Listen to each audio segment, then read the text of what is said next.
አሉላ አባነጋ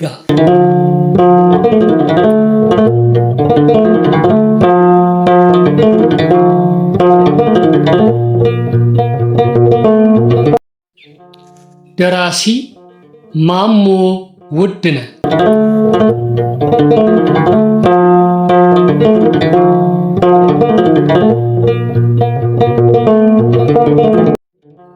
በታሪክ ሚዲያ ተዘጋጅቶ የቀረበ የታሪካዊ ልቦለድ ትረካ።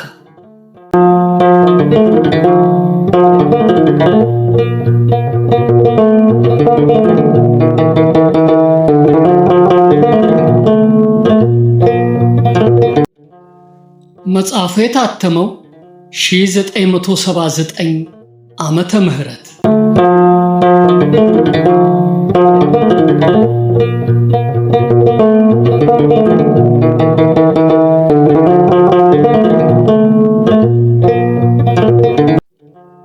ውድ የቻናላችን ተከታታዮች እንዴት ከረማችሁልን? በዛሬው የክፍል 14 ትረካችን ራስ አሉላና ሰራዊቶቻቸው ተዳሊ ላይ ዘምተው በዚያም የሚገኘውን የኢጣሊያ ጦር ድል እንዳደረጉትና በድል አድራጊነት አስመራ ሲገቡ የአስመራ ነዋሪ ሕዝብ ሁሉ በሆታና በእልልታ እንደተቀበላቸው እናዳምጣለን። እናንተም ሳትሰለቹ ትረካውን እስከ መጨረሻው እንድትከታተሉና ቻናሉንም ሰብስክራይብ፣ ላይክ፣ ሼር እና ፎሎ ማድረጋችሁን እንዳትረሱ በትህትና እየጠየቅን አሁን ወደ ሙሉ ትረካው እናመራለን።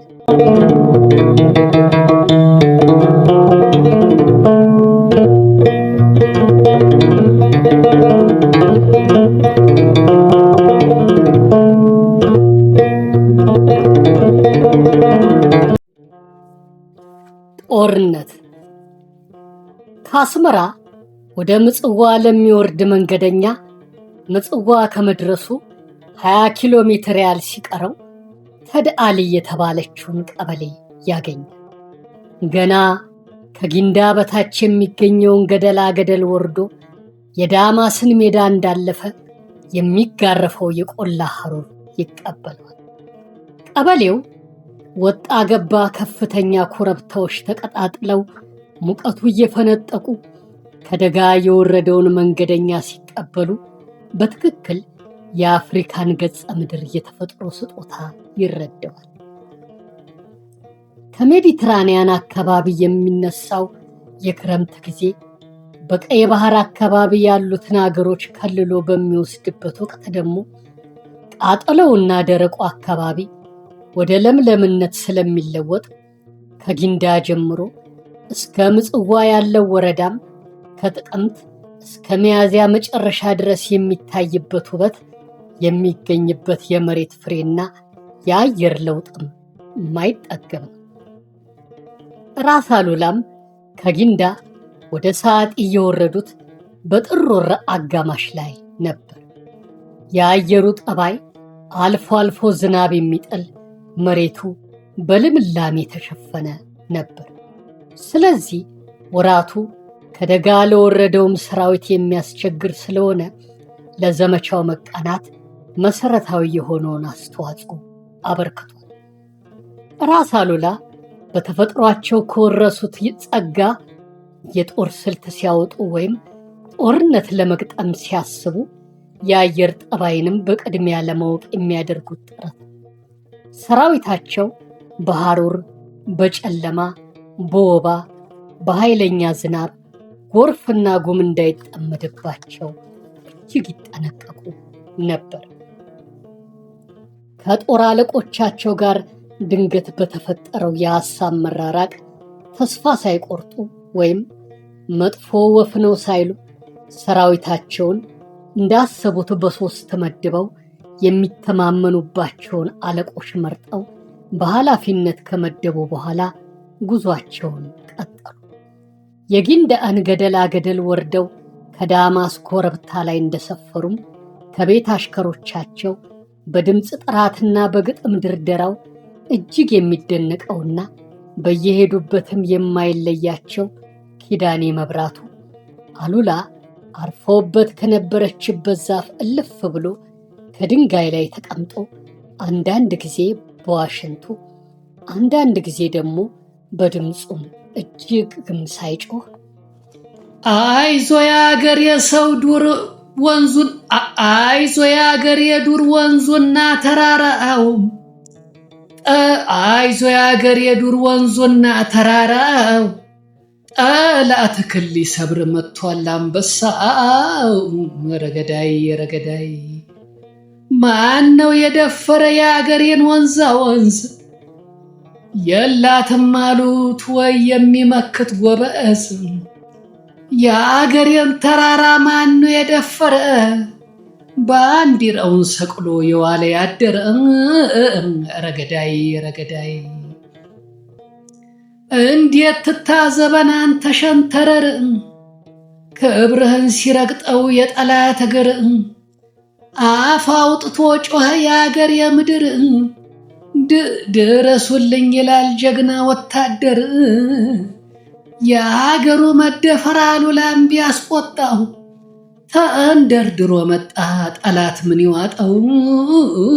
ረገዳይ ረገዳይ ረገዳይ እያለ ሲያቅራራ ራስ በጽሞና ሲያዳምጡት ኖሮ አስጠሩትና ያስለመዱትን የሱሪ መግዣ 10 ብር ጉርሻ ሰጥተው አፌ ያማረ እንደሆነ ደግሞ ስንመለስ ሌላ ትሸለማል አሉትና በቀንድ ተይዛ የነበረች ጠጅ ሰጡት። ኪዳኔ ያችን ጨለጠና እንደገና ከፊታቸው ተንበርክኮ ትቆጠር ጨረቃ ትታዘም ምድር በጠዋት ሲቆለል ነጭ ክምር ነጩ ገበሬ ሲደናገር አሉላ ደርሶ ሲያተራምሰው የነጭ ወታደር ቀን ሲጨልመው የአሉላ ጀግና አረር ሲያጎርሰው ነገ ይታያል ፈሪና ደፋር ጀግናው ሲገባ በጠላት አፈር ብሎ ፎክሮ ወጣ።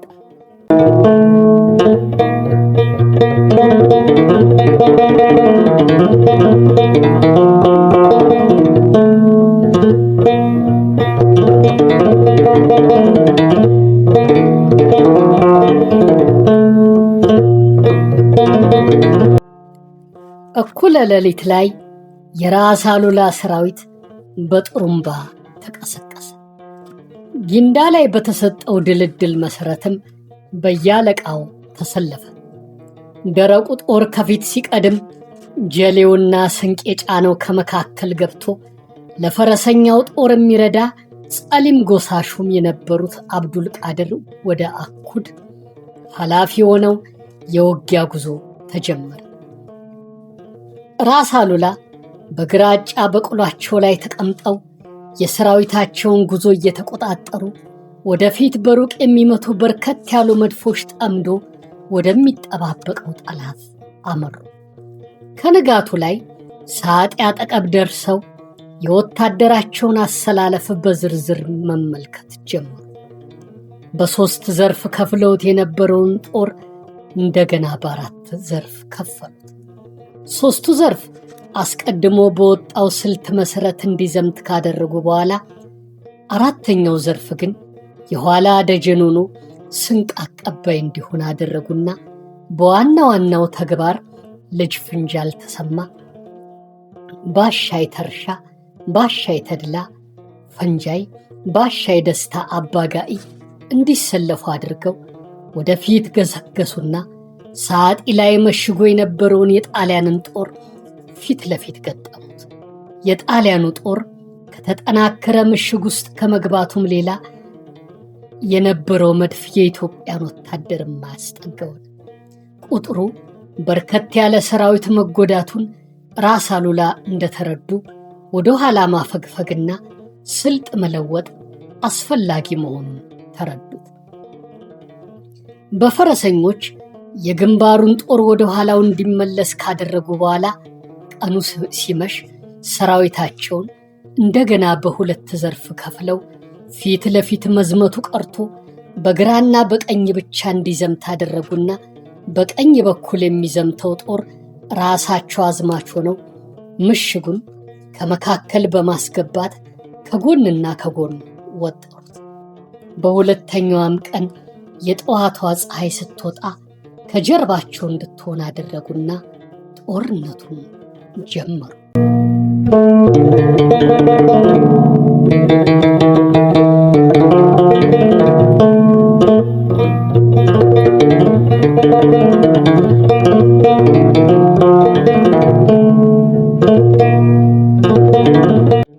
በሰዓት የመሸገው ጦር መከበቡንና ለመቋቋም የማይችል መሆኑን ወደ ምጽዋ መልእክት አስተላልፎ ኖሮ ተተኪ ጦር ከምጽዋ ገስግሶ ተዳሊ ላይ ደርሶ ሁለተኛ ምሽግ መስራት ሲጀምር በቀኝ ዘርፍ የዘመተው የራስ አሉላ ጦር እንደገና እንደ ቀለበት ታጠፈና ከመካከሉ አስገባው።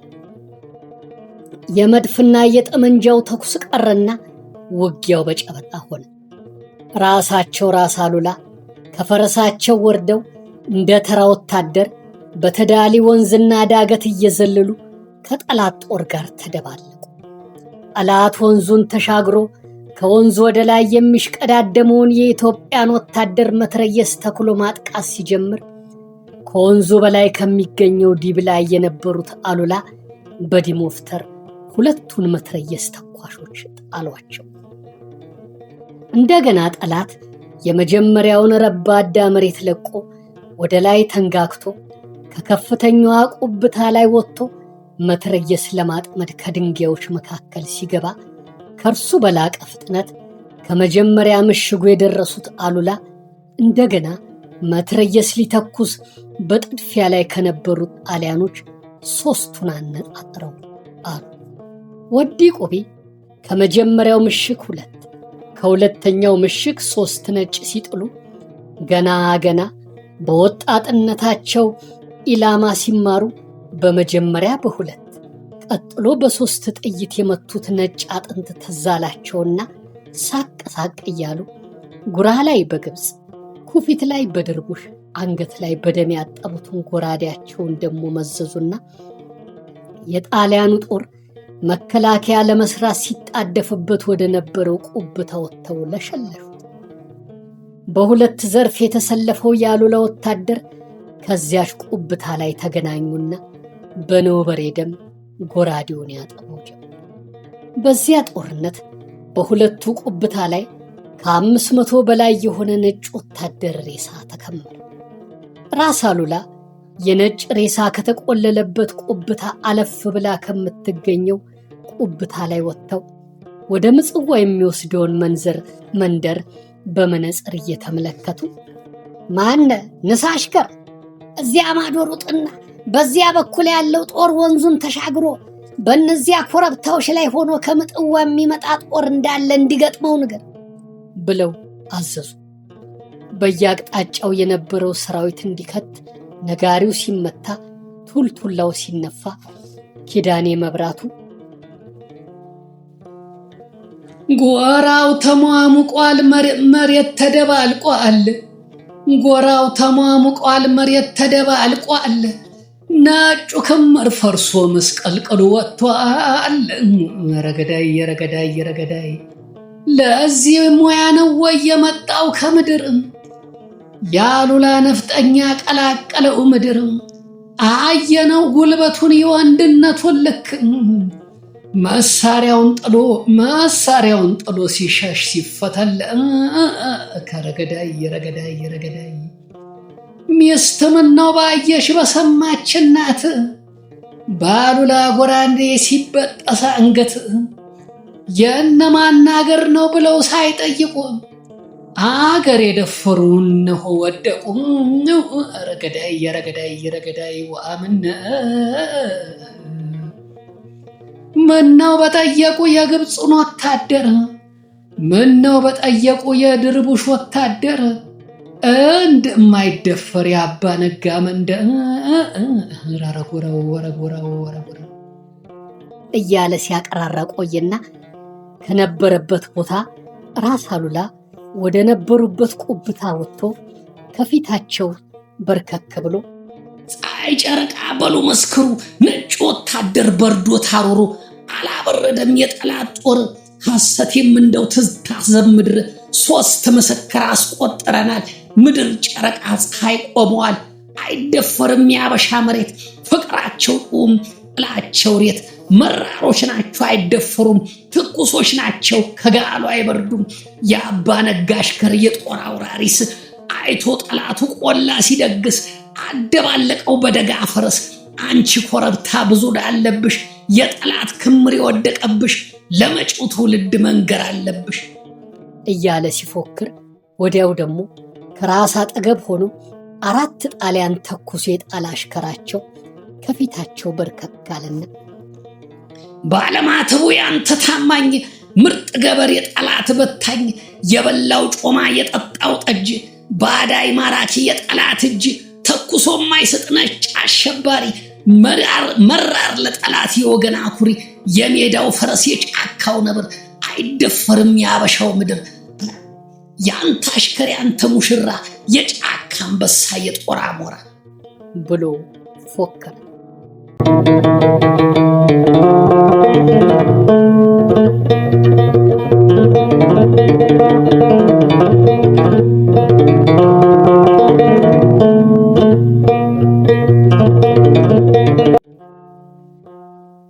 በነጋሪቱና በጥሩምባው ጥሪ መሰረት ጦሩ ራስ ከነበሩበት ኮረብታ ተሰበሰበ። ራስ አሉላም አረፍ ብለው ከነበሩበት ድንጋይ ላይ ተነስተው ጎራዴያቸውን እንደያዙ ፊታቸውን ወደ ምጽዋ አዙረው ይህን ድልን ያጎናጸፈን አምላክ ማመስገን ይገባናል። የእርሱ ኃይል የእርሱ ፍርድ ነው፣ ቀኙን የሰጠን አሉና ወደ ልጅ ፈንጃ የተሰማ ዞር ብለው የወደቁት ወታደሮቻችን ሬሳ እየተሰበሰበ ወደ ደጋው እንዲወሰድና ቤተ ክርስቲያን መስጊድ ባለበት እንዲቀበር ቁስለኛው በሰውም በከብትም እየተጫነ ቀድሞ እንዲሄድ ምርኮኛውም እንደታሰረ አስመራ እንዲሄድ ፍርዱን እዚያው እንሰጣለን። ግዳይና ፉከራም እዚያው አስመራ ላይ ይሆናል። ይህን የምስራች ለአፄ ዮሐንስ የሚነግር ፈረሰኛ አዘጋጅ። ለመሆኑስ እነዚያ 3ቱ መሳሪያዎችስ የት አሉ ብለው ጠየቁ። ስንቅ ከጫነው ጦር ጋር ላይ ቀርተዋል አሉ ደጃዝማች።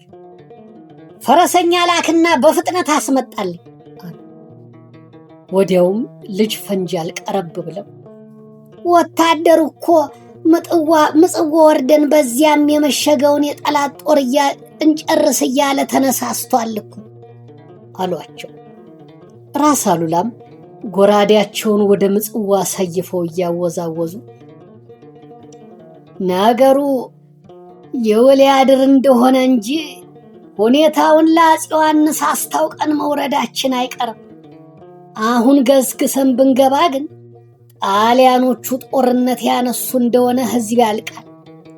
ከህዝብ መካከል የገባ ጠላት ህዝብ ይዞ ይጠፋል። ስለዚህ ዛሬ ወደ አስመራ እንዲመለስ ለሰራዊቱ ንገረው አሉ። ወታደሩ እኮ የማረከውን መሳሪያ እንዲመርቁለት እኮ ቃሉን ይጠባበቃል አለ ባሻይ መርሻ። ራስም በንቀት አመለካከት ባሻይንና ሌሎቹን እየተመለከቱ ራሳቸውን እያወዛወዙ መቼም በምርኮቃ በስጦታ በገጸ በረከት በልዩ ልዩ ጌጥና ንብረት የዳበረ ወታደር ስስት፣ ፍርሃትና የእርስ በርስ መናናቅ ያሸንፈዋል። ከዚህም ቀደም ከግብፅና ከድርቡሽ ወታደር የተማረከው ዕቃ ሁሉ ለወታደሮቻችን ጥቂት እንዲሰጣቸው እንጂ ከእጃቸው የገባውን ሁሉ እንዳይወስዱ የተደረገው በዚህ የተነሳ ነበር። አሁንም ቀላሉ ዕቃ ተሰጥቶ ከባዱ ዕቃና መሳሪያ በጥንቃቄ ተቆጥሮ እንዲያዝ ብለው ወሰኑ። በሰላይነታቸው ተይዘው በሰንሰለት ተቆራኝተው የሄዱት እነ ሳሌቢኒ ሲቀርቡም ራስ በቁጣና በንቀት እየተመለከቱ በጎራዴያቸው እየዛቱ እዚህ ወደቀው የወገኖቻችሁ ሬሳ እዚሁ አፈር እንዲለብስ ይሁን፣ እናንተም ሬሳችሁን ቅበሩ አሉና ለባሻ ፈንጃይ ደግሞ ከዚያው ከወደቁበት ይቀበሩ፣ መቃብራቸው ለወገኖቻቸው ማስጠንቀቂያ፣ ለኢትዮጵያ መመኪያ ይሆናል። ምርኮኞቹን አስቆፍረ ሬሳውን አስቀብርና ጉዞ እንዲጀመር ይሁን ብለው አዘው በጦርነቱ መጀመሪያ ላይ ቆመው ትእዛዝ ሲሰጡባት ወደ ነበረችው ከወንዙ በስተላይ ወደምትገኘው ኮረብታ ከወጡ በኋላ አለቃን አስጠርተው የችን ደስታችንን ንጉሥ ምኒልክም እንዲሰሙት ወረቀት ጽፈህ ላክላቸው ብለው አዘዙ።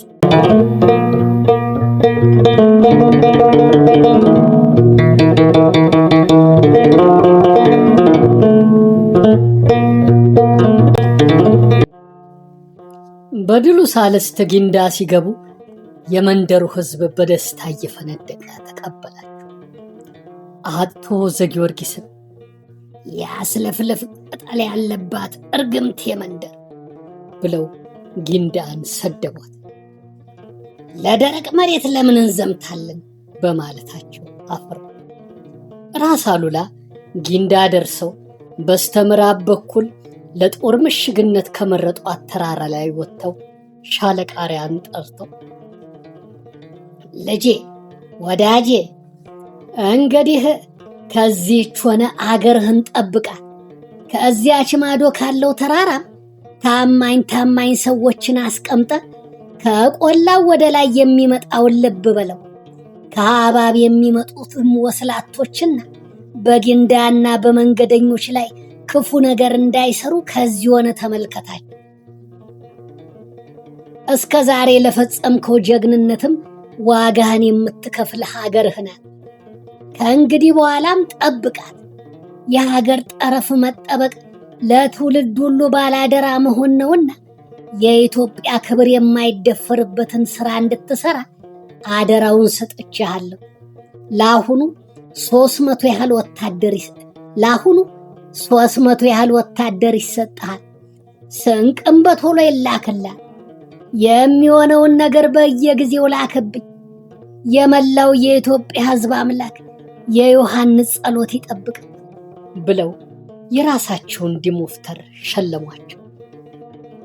ሻለቃ አርያም ከራስ ፊት በርከክ ብለው ጌታዬ ያሳዘንኩት ነገር ቢኖር ይቅር ይበሉ አሉ። እስከ ዛሬ በቅንነት ከማገልገል በቀር የበደልከው ነገር የለም።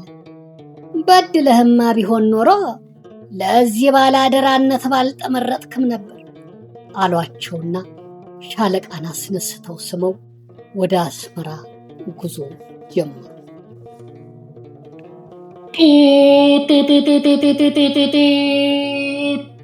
ስማ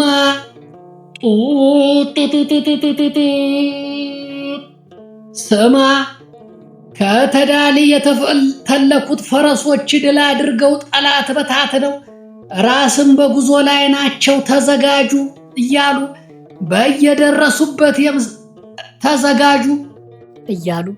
በየደረሱበት የምስራቹን እያበሰሩ አስመራ ገቡ።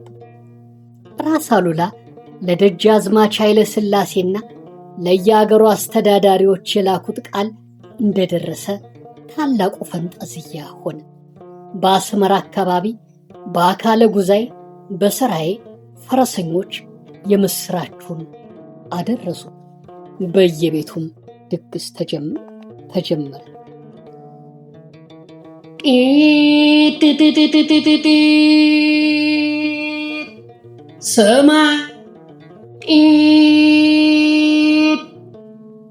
ስማ የአስመራ ነዋሪ ሁሉ ስማ በለውሃል። ስማ አገር ሊቀማ አንተን ባሪያ አድርጎ ሊገዛ የመጣብህን ጠላት ጌታ ራስ አሉላ ድል ነስተው በጉዞ ላይ ስለሆኑ ከየቤት ወጥተህ እንድትቀበል ታዘሃል። ለድል አድራጊው ሰራዊታቸውን መቀበያ እንድትደግስ ተብለሃል። አገርህን ከጠላት ወረራ ያዳናትን፣ ሚስትህን ሊቀማ የመጣብህን፣ ክብርህን ሊነሳ የተሰለፈብህን ጠላትህን ድል ያደረገው ሰራዊት ወደ የመንደሩና ቤቱ እስኪመለስ ድረስ ስንቁን እንድትችል ተብለሃል።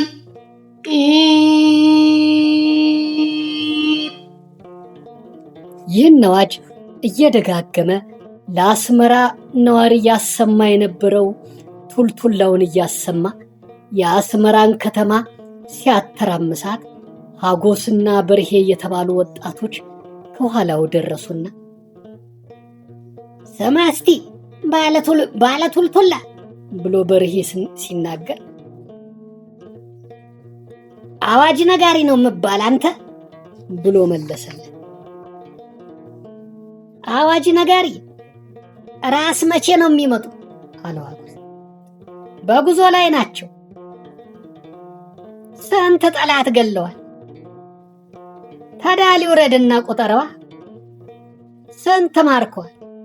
እየተነዳ ሲመጣ ቁጠረዋ። እርሳቸውስ ብዙ ወታደር ሞተውባቸዋል። ገድያለሁ የሚል ጠላት ካገኘ ጠይቀዋ። ምን ነው ወንድም እንደዚህ ትናገራለህ? ሌላ ምን አይነት ንግግር ትፈልጋለህ? ስማ እኛ እኮ ለመዝመት የምንችል ነበር እና ታዲያ ትላንት አዘምትም ነበር። ማን ከለከለ? ለመሆኑስ አንተ ዘምታል? እንደ አንተ ያለ አይጠይቀኝ። እኔ ምንድን ነኝ? የመንደር አውደልዳይ ነህ ብሎ አዋጅ ነጋሪው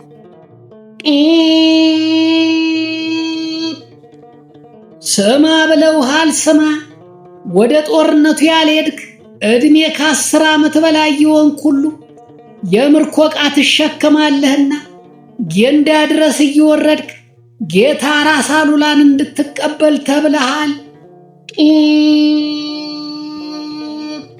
ስማ ስማ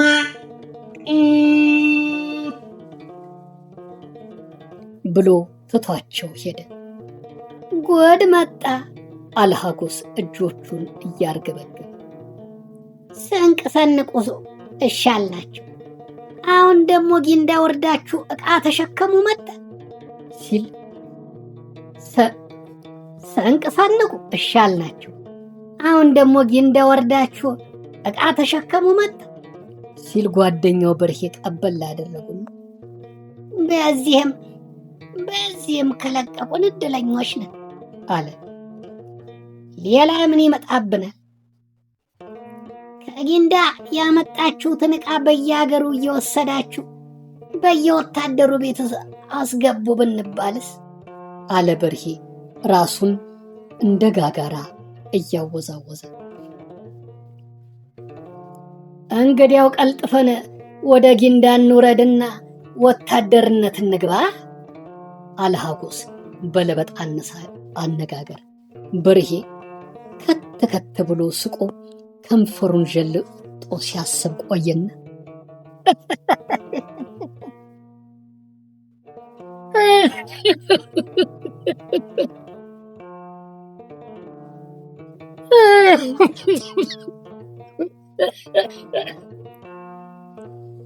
አዎ ወታደርነት እንግባ። የሞተ ፈረስ ጋላቢ፣ የጦርነት ወሬ አራጋቢ፣ የደረቅ ወንዝ ተሻጋሪ፣ የወደቀ ጠላት አባራሪ ብለን እንፎክራለን።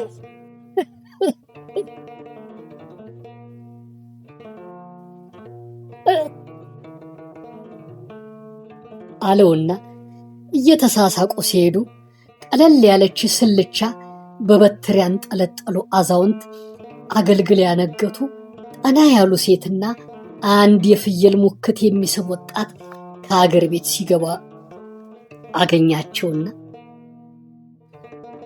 አቦይ አንቱም አቦይ ከየት ትመጣላችሁ ብሎ ጠይቃቸው። በርሄ ከእምባድረ ሆነው የመጣን አሉ አዛውንት። ወዴት ትሄዳላችሁ አለ በርሄ። ጌታችንን እጅ ልንነሳ ነዋ። ሞክቶ የሚሸጥ ነው ወይ ለየ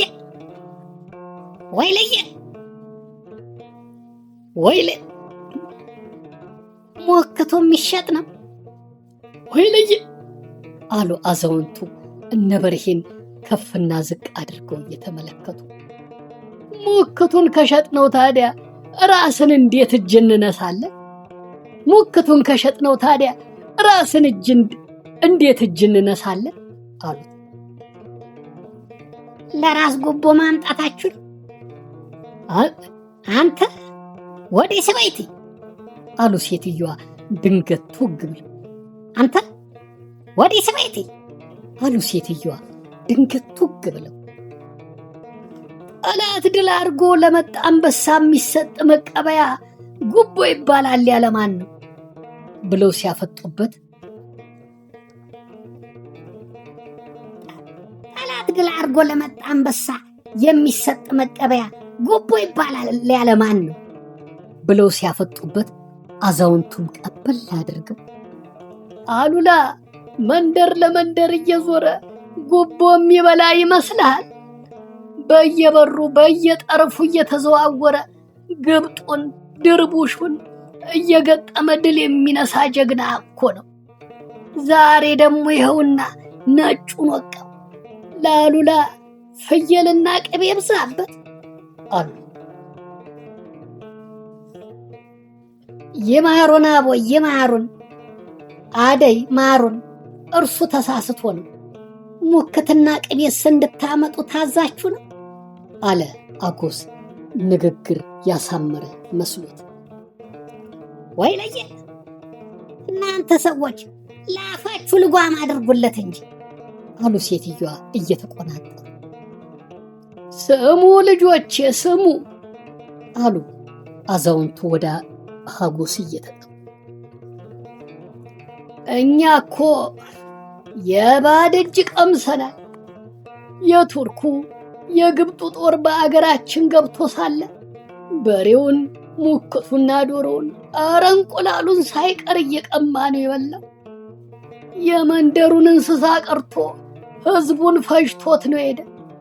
ድርቡሽ መጣ ሲሉ በጣም ደንግጠን ነበርና ጌታችን ድል ነሱት አባረሩት ቢሉን እጅግ ተደስተን ሳለን ደግሞ እንደገና በባህሩ በኩል ሌላ ጠላት መጣ ማለትን ሰምተን ከነገ ዛሬ ተወረርን እያልን በስጋት ላይ እንዳለን አሉላ ዘመቱበት ማለትን ከመስማታችን ድል ነሱት ተብሎ ትላንትና ቢነገረን ደስ ብሎን የቻልነውን ይዘን መጣን። የመንደሩ ሰው ሁሉ እንደኛ የቻለውን ያህል እየጫነ ነው። የሚያመጣ ነው ለራሳችን ለደስታችን ለክብራችን ነው ብለው ሲናገሩ፣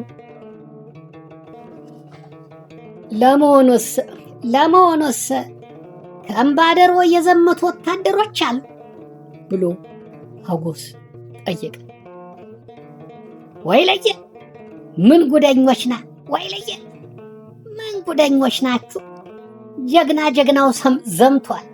እንደናንተ ሴት አውሉ ነው መንደር የቀረ አሉ ሴትዮይቱ።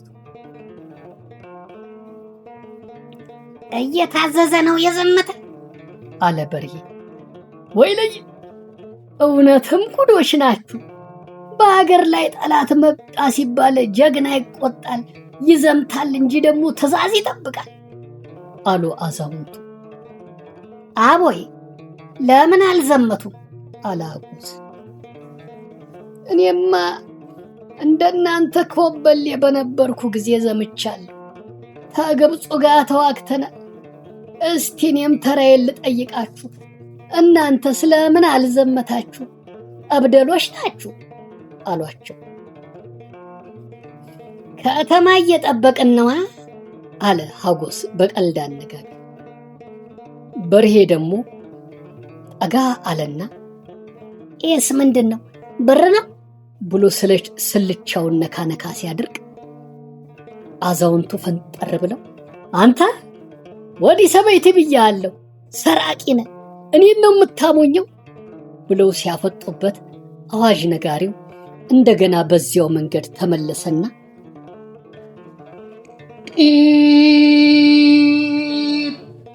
ስማ ብለውሃል፣ ስማ የአስመራ ሰው ስማ ብለውሃል፣ ስማ ቤት ያፈራውን ጎረቤት ያወቀውን ጓዳ የደበቀውን አውቀንብሃልና የተቻለህን ይዘህ ጌታህን ራስ አሉላን እንድትቀበል ተብለሃል። ይህን ብትነፍጋቸው ድል ነሺው ሰራዊታቸው ጦም ቢያድር ወዮል ብለዋል ጌታ ደጃዝማችና ነጋድራስ። ሰምተህ እንዳልሰማ በጓዳ ደብቀ እንደሌለ ብትመስል ከባህር ማዶ ወዲህ ያለ ቄስ አይፍታ ብለዋል አባታችን ብሎ ሄደ። በራስ አሉላ ግቢ ብቻ ሳይሆን በታወቁት የጦር አለቆች ግቢ ሁሉ ዳስ ተጣለ። የአስመራ ነዋሪ ሕዝብ ሁሉ እንደ ችሎታው እየደገሰ ወሰደ።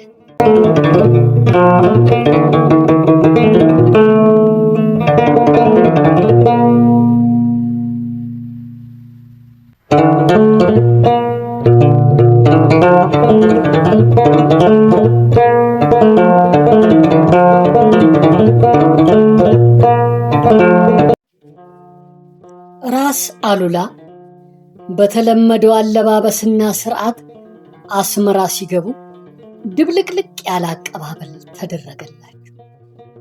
2-3 ጊዜ አዋጅ አስነግረው ድግስ አስደግሰው ነበርና የገቡት የአስመራ ነዋሪም ለሰልፉ የመጣው የቤት ስራውን እያጠናቀቀ ቤቱን እየቆለፈ ነበርና ከኮፊት ጦርነት ሲመለሱ የደረሰው አንዳንድ መዝረክረክ ነበር።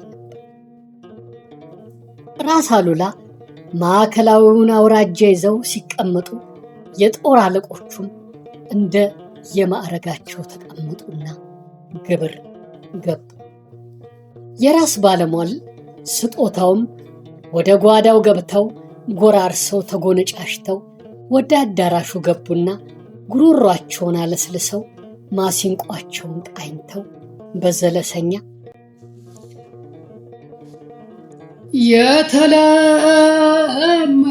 የተለመደ ነው አንዱ በአንድ መቅናቱ፣ ያስደንቃል እንጂ ሲወድቅ መታየቱ።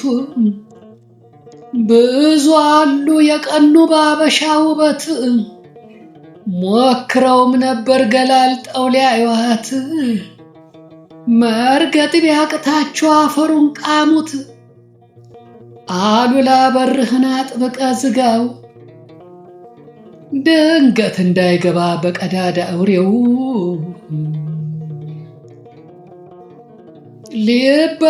ሊበጥስ ነበረ ማተቡን አበሻ፣ አሉላ ደረሰ የጦር ወጌሻ። ይህ ራስ አሉላ ፍርድ መስጠት ያውቃል፣ መሬት ለተመኙ አፈን ያሰፍራል።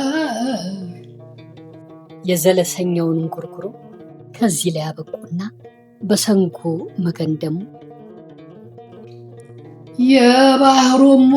የባህሩ ጦር ሙቀት ቢያቃጥለው እሳቱ አሉላ ተዳ ሊፈጀው። መድፍ ይዘው መጡ በሩቅ ሊመቱ፣ አሉላ ወጣ ከጭንቅላቱ። ተራራ ይዘው ሲመለከቱ አሉላ ወጣ ከእግሩ እስከ አናቱ። አየን ጠላቱን ሲዘፍን በአንገቱ፣ ምነው ባየችው የሮም እናቱ። ባጫወተችው ደርሳለትቱ እያሉ ከወዲያ ወዲህ ሲንጎራደዱ፣ ኪዳኔ ደግሞ 2 ዋንጫ ጠጁን ጨላለጠና መጣም ብለው ላኩ ደግሱ ቢያምራቸው፣ መጣም ብለው ላኩ ደግሱ ቢያምራቸው። እኛም አልቀረንም ሄደን አየናቸው። አሉላ አባ ነጋ አስተናገዳቸው። አገር ብለው መጡ አገር ሰጠናቸው። የደከሙበትን አፈር አጋጥናቸው። ግብጾች ደጋ ወጡ ጣይ ቢያቃጥላቸው። እሳቱን አንድዶ አሉላ ፈጃቸው። ወረጎራው ወረጎራው ልብሳቸው በስብሶ ጣሊያኖች በባህር የፀሐይዋን ሙቀት ፈልገውት ነበር። አሰጠው አሉላ ዘርሮ ካፈ። ረረገዳይ ረገዳይ ረገዳይ ብሎ ሲያቀራራ ባሻይ ደስታ ዲሞፍተራቸውን አቋርጥ ይዘው ከራስ አሉላ ፊት ተንበርክከው ገዳይ በሌሊት ፀሐይ ሲያወጣ ያሉላ ታማኝ የሰማይ ቁጣ ሰው የለም ብለው አገር ሊይዙ ያሰቡት ጉዞ በዛ መዘዙ ጅራታው ካንገት ቢያዙ ያንተ አሽከር ያንተ ግስላ ቁመናው የሰው አመሉ ሌላ ያንተን ወታደር ጠፍቶ ሚዳኝ ሐሰቴም እንደው መስክሩብኝ አልገደልኩም ወይ አደራረቤ ሐሰቴም እንደው ይታዘብ ልቤ ዘራፍ ያንተ አሽከር ያንተ ወታደር የጠላት መቅሰፍት ታማኝ ለሀገር ብለው ሲፎክሩ የጦር አለቆቹ እውነት ነው እናውቃለን ከዓይን ያውጣው ብለው ሲመርቁ ራስ የወገባቸውን ጎራዴ ሸለሟቸው። ባሻይ ፈንጄም ተነሱና የጠላት ቅስም ሰባሪ አገር ጠባቂ ወገን አኩሪ በጠላቱ ላይ ተወርዋሪ በዲሞፍ ተራ አነባባሪ ብለው ሲፎክሩ የጦር አለቆቹ እውነት ነው ከዓይን ያውጣው እያሉ ሲመሰክሩ ራስም የወገባቸውን ሽጉጥ ሸለሟቸው። ቀረርቶ ፉከራው ምርኮ ሲደረደሩ አለ። ወደ ማታ ራስ ከተቀመጡበት ሲነሱ የአዳራሹ ግብረ በላ ተነሳ።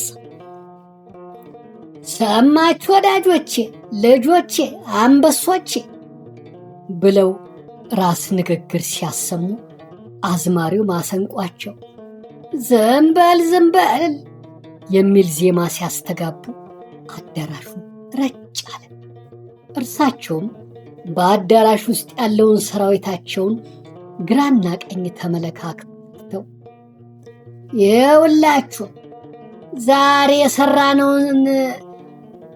ዛሬ ዘርዝረን ተናግረን አናበቃው። ድል ሲገኝ ከልክ አልፎ መፈንጠስ ፈጣሪን ወደ መርሳቱ ያደርሳልና በልኩ መሆንና ለፈጣሪ ምስጋና ማቅረብ ይገባናል።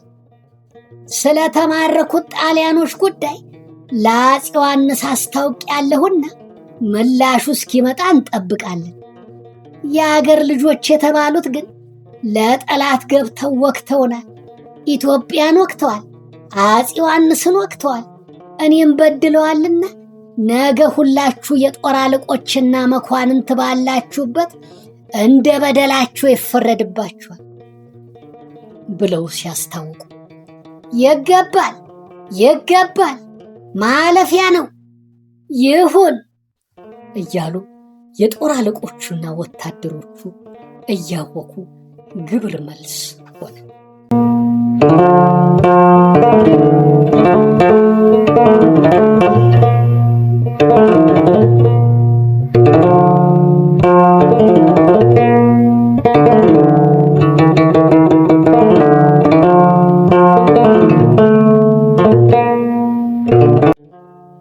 ውድ የቻናላችን ተከታታዮች ያሉላ አባነጋ ክፍል 14 ትረካ እንደሰማችሁት ቀርቦ ተጠናቋል። በቀጣይ ደግሞ ክፍል 15ን ይዘን እንቀርባለን። እናንተም ቪዲዮዎችን በለቀቅን ቁጥር ኖቲፊኬሽን እንዲደርሳችሁ የደወሏን ምልክት በመጫን ቻናሉን ሰብስክራይብ አድርጉት፣ ላይክም አድርጉት። ሼር እያደረጋችሁ ለሌሎች በማዳረስ ሌሎችም ቻናላችንን እንዲቀላቀሉ እየጋበዛችሁ ለቻናላችን እድገት የበኩላችሁን አግዙ። በኮሜንት ቦታ ላይ ይህን ብታስተካክሉ፣ ይህን ብትጨምሩ፣ ይህን ብትቀንሱ፣ ይህን ብታስወግዱ እያላችሁ ሐሳብ አስተያየታችሁን አስፍሩልን። እንዲተረክላችሁ የምትፈልጉት የታሪክ ወይም የታሪካዊ ልቦለድ መጽሐፍ ካለ ይህን ብትተርኩልን እያላችሁ በኮሜንት መስጫ ቦታው ላይ አስፍሩልን። እስካሁን ደከመን ሰለቸን ሳትሉ ትረካው ተጀምሮ እስከሚያልቅ በትዕግስት ስላዳመጣችሁንና ስለተከታተላችሁን እጅግ በጣም አድርገን እያመሰገንን በቀጣዩ ቪዲዮ እስከምንገናኝ ቸር ሰንብቱልን። ሰላም ሁኑልን። ሰላማችሁ ምንጊዜ የሚብዛልን። እንወዳችኋለን። እግዚአብሔር አብዝቶ